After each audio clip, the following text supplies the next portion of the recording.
Welcome once again, my friends, and thank you for stopping by to listen to an old storyteller. Today we have an American tale, and the title of this story is The Little New Year. One cold morning, Maurice awoke from his dreams and sat up in bed and listened. He thought he heard a knock at his window, but though the moon was shining brightly, Jack Frost had been so busily at work that Maurice could not see through the thickly painted panes.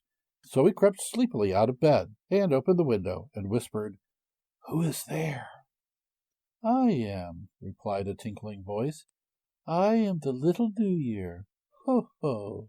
And I've promised to bring a blessing to everyone. But I am such a little fellow, I need somebody to help me distribute them. Won't you please come out and help?" "Oh, it's so cold," said Maurice.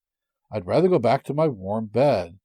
And he shivered as Jack Frost, who was passing, tickled him under the chin with one of the frosty paint brushes. "Never mind the cold," urged the New Year. "Please help me." So Maurice hurried into his clothes and was soon out in the yard. There he found a rosy-cheeked little boy a little smaller than himself, pulling a large cart which seemed to be loaded with good things. On one side of this cart was painted the word love, and on the other, kindness. As soon as the New Year saw Maurice, he said, "Now, please take hold and help me pull." And down the driveway and up the hill they traveled until they came to an old shanty.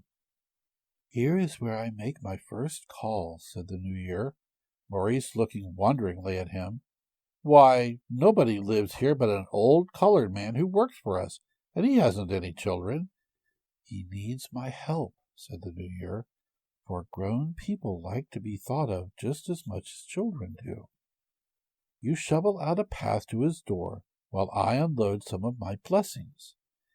And the little hands went busily at work, piling up warm clothing, wood, and a New Year's dinner, the New Year singing as he worked. "Oh, I am the Little New Year, ho, ho! Here I come tripping it over the snow, shaking my bells with a merry din. So open your door and let me in."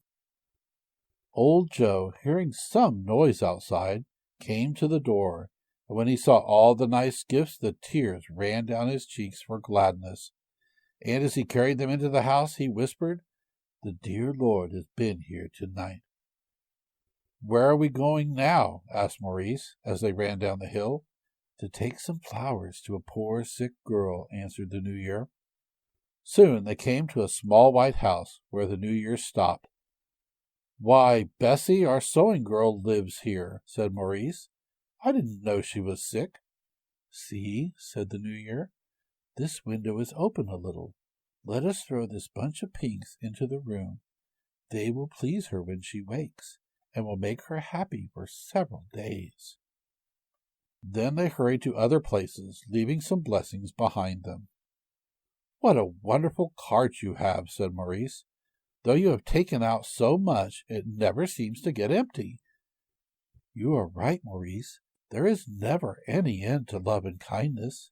As long as I find people to love and be kind to, my cart is full of blessings for them, and it will never grow empty until I can no longer find people to help. If you will go with me every day and help me scatter my blessings, you will see how happy you will be all the year long." "A Happy New Year!" called someone, and Maurice found himself in bed, and his sister standing in the doorway smiling at him. "Had you a pleasant dream, dear?" she asked. "Why, where is the Little New Year?" said Maurice. "He was just here with me." "Come into Mamma's room and see what he has brought you," answered his sister.